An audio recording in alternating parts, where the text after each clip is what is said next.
Set, biar. Assalamualaikum warahmatullahi wabarakatuh. Yang saya hormati Bapak Muhammad Cahyadi, SE MSI, selaku dosen pengampu mata kuliah teori akuntansi, beserta dengan teman-teman saya yang saya banggakan.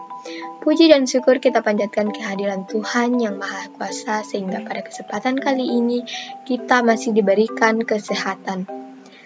Pada kesempatan kali ini kami akan membahas tentang pengungkapan dalam laporan keuangan.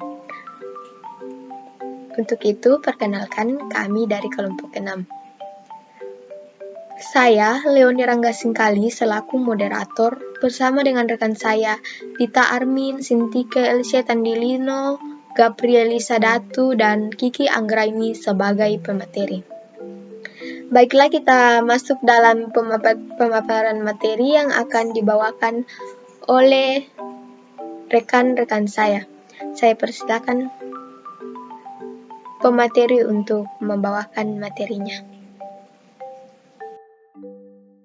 Terima kasih. Perkenalkan, nama saya Dita Armin dari kelompok 6. Adapun materi yang akan saya sampaikan yaitu definisi pengungkapan dan jenis pengungkapan. Yang pertama, definisi pengungkapan.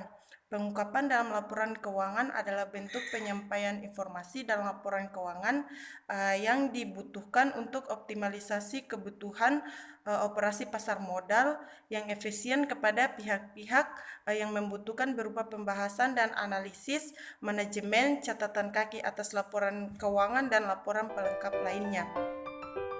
Materi kedua yaitu jenis pengungkapan.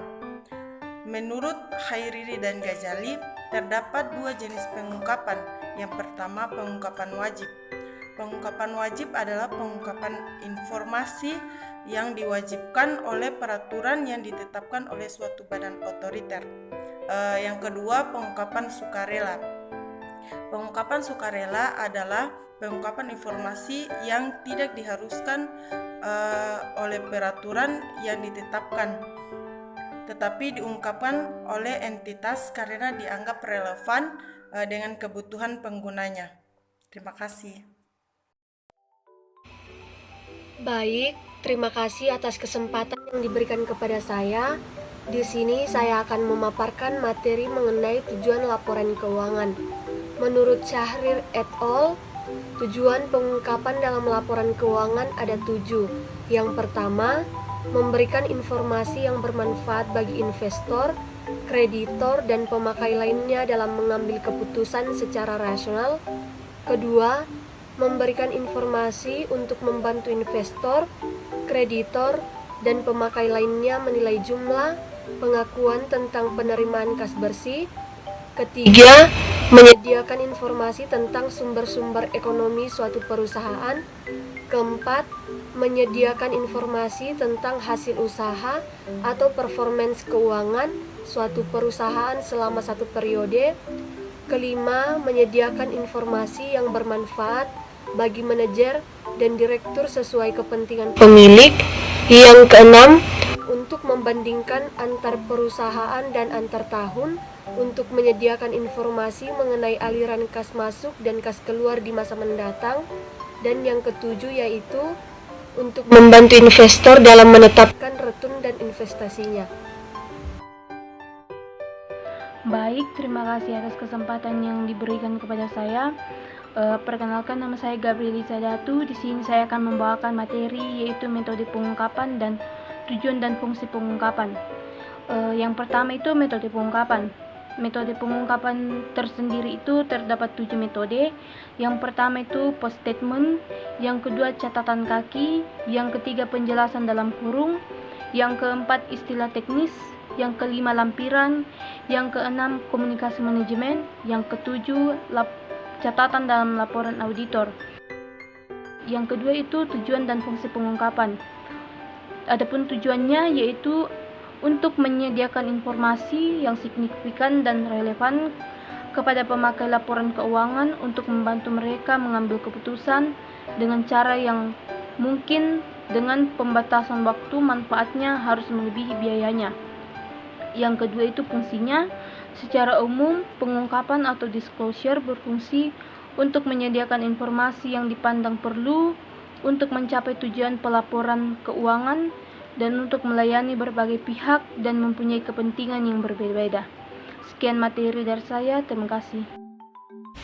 Baik, perkenalkan, saya Kike Anggraini ingin membahas materi mengenai tingkatan pengungkapan.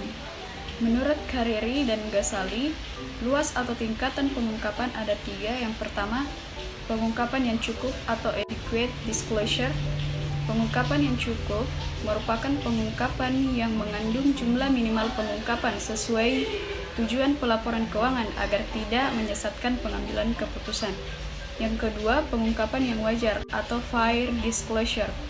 Pengungkapan yang wajar merupakan pengungkapan yang menunjukkan tujuan etis agar memberikan perlakuan yang sama dan bersifat umum bagi semua pemakai laporan keuangan.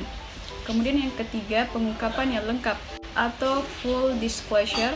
Pengungkapan yang lengkap merupakan pengungkapan informasi laporan keuangan secara lengkap dan relevan dengan batas biaya dan materialitas.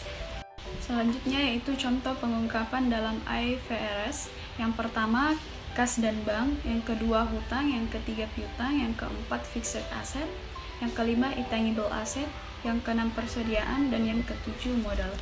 Baik, terima kasih. Baiklah, langsung saja kita masuk ke dalam kesimpulan. Kesimpulan yang dapat kami ambil di situ yaitu pengungkapan manajemen dibuat untuk berbagai kelompok pemakai termasuk pegawai, kreditor, investor, dan pemerintah. Secara tradisional, investor dianggap sebagai kelompok vokal utama bagi pengungkapan perseorangan. Pengungkapan adalah vital bagi pengambilan keputusan yang optimal oleh investor dan suatu tercapainya pasar modal yang stabil. Pengungkapan informasi yang relevan secara tepat waktu cenderung mencegah kejutan-kejutan yang bisa sama sekali mengubah harapan tentang masa depan perusahaan. Pengungkapan juga cenderung memberikan investor data yang harus diungkapkan sebagian tergantung pada sifat model-model keputusan investor.